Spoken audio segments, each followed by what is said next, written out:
look at where the snap is. I'm trying to help you along the way here.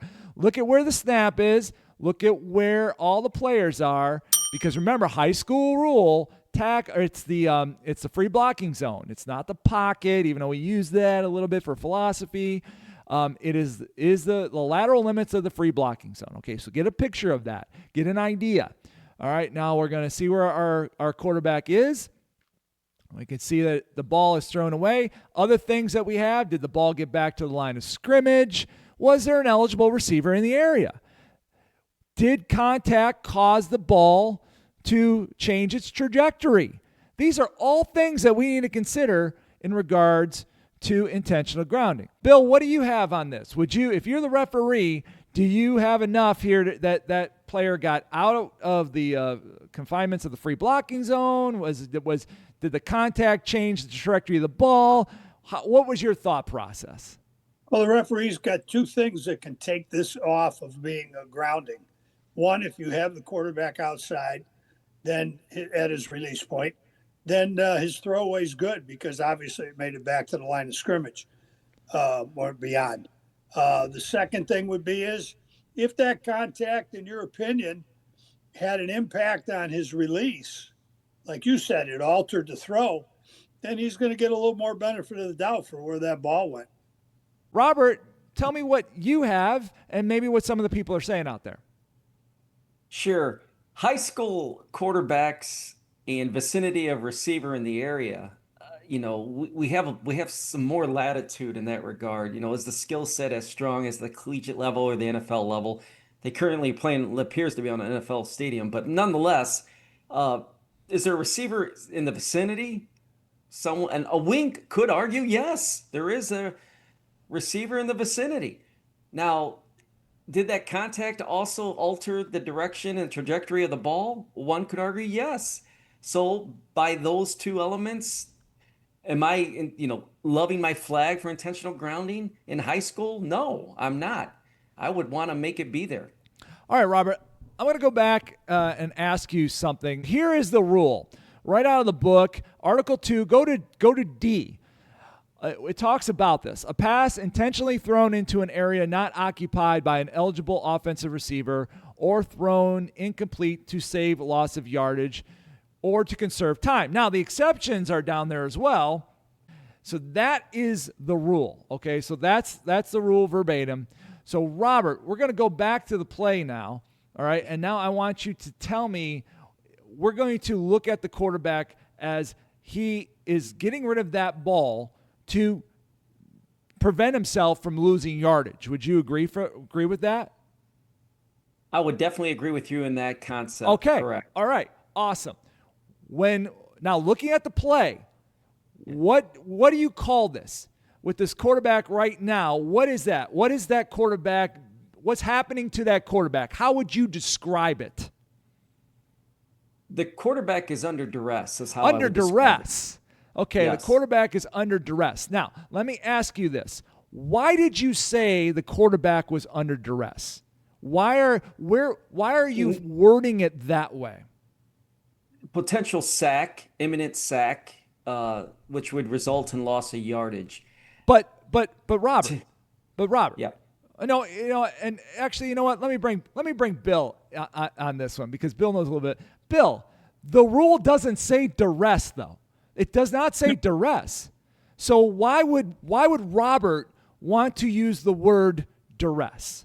Well, first of all, that's a common college term that's used. But here's the key thing about duress. Duress is saying that, hey, I'm in panic mode. I'm about to lose yardage. I'm about to get tackled for a loss. So I got to get rid of this football. So that's the term there. I mean, because if a quarterback is not under, quote, duress, he's just standing back there with some of the greatest blocking in the world. It really doesn't matter where he throws the ball because he's not doing it to avoid a sack. He's not doing it to avoid the time. Yeah, exactly. Now, why you may be asking out there, and Robert's probably wondering, why do you care? Because here are some other words. Was the quarterback pressured? Was the quarterback threatened? Was the quarterback stressed? Was the quarterback forced to do something they didn't want to do? Now, the reason I'm bringing this up is that I had a question brought to me that said, and I understand the question. I'm not trying to make fun of it at all, because it's somebody who teaches football officials, new rules, and likes to have references, and always hears the word duress. And he's like, I don't see the word duress anywhere. And he was just curious if that's a college term. Well, it is a college term, but it's also a descriptor. It describes the action that gets you to, did the player throw an incomplete pass, the passer, to save loss of yardage. Any of those words work. Duress is one of those that do work. So if you've got duress, pressured, threatened, stress, force, then that will take you to the potential of intentional grounding. Now, on this play in particular, how strict do we want to be? We've got a line that tells us where the snap is. So we know the free blocking zone basically is to those other little like hashes to the left. Actually, it's a little bit inside of them. And to the numbers to the right, or left or right, depending on how you're looking at it. Okay, that kind of gives us a guide. So when we look at our quarterback, his first movement to the right, he's not really out. And our next one, now to the left, he does look like he's close enough. And to what both Robert and Bill said, live to fight another day. If they get out, any part out, then give them the benefit of the doubt. This one would be very difficult to split a hair on and go intentional grounding. I would hope that we wouldn't go intentional grounding when we have the opportunity not to. And also to Robert's point, was there somebody out there enough? That's a little bit of a stretch. High school, maybe. I don't know if I'm going that route, but I have no problem saying that the left movement, he's out, okay? He's under duress, he's being pressured, but he's complied with the high school rule and is able to legally throw the ball away. Everyone's kind of in agreement with your summary there, Tim, and I'm very impressed on you being able to set up this play, giving us choices to choose from. It's not easy, but you're making it very engaging for us to participate, and I think our members and viewers are very appreciative of that, Tim. Well, I hope so. And like I said, to the person who asked the question, sent the email to me, it's not to make fun of that. It's important, but it's also important to go through, and if somebody asks, well, why duress? Well, it's just a way to describe the action that has happened. Bill, did you have something to add? Yeah, I was going to say the other thing that's important about this is mechanics. Referee, you need to recognize when your quarterback's in that panic mode throwing a ball, because that spot is important. And as you clear the quarterback finishing with his hit, you need to know that spot, because if your wing official comes to you and gives you information and one of two things, hey, I don't have a receiver in the area, but I don't know how your quarterback was. The ball made it back to the line of scrimmage and passed it, but I don't know where your quarterback was.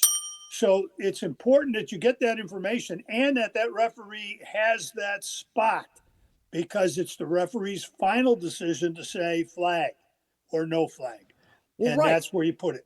And we've talked about this is a crew call. We've made this discussion many times, that intentional grounding is a crew call that just happens to be dropped, the yellow flag, by the referee, because how can the referee make the judgment on this when they're with their quarterback and they don't know if the receiver was out there? They don't know if the ball got to the line of scrimmage. All the things the only thing they know is that, did he get out of the free blocking zone? Was he under duress? Meaning that he's throwing the ball away to conserve time or yardage. And then what happens after that? And the spot. They don't know anything else. And the other critical thing for the wing officials, the umpire, whoever's going to give that information, is to remember that if you've got a receiver in the area, that takes him off of whether he's in or out.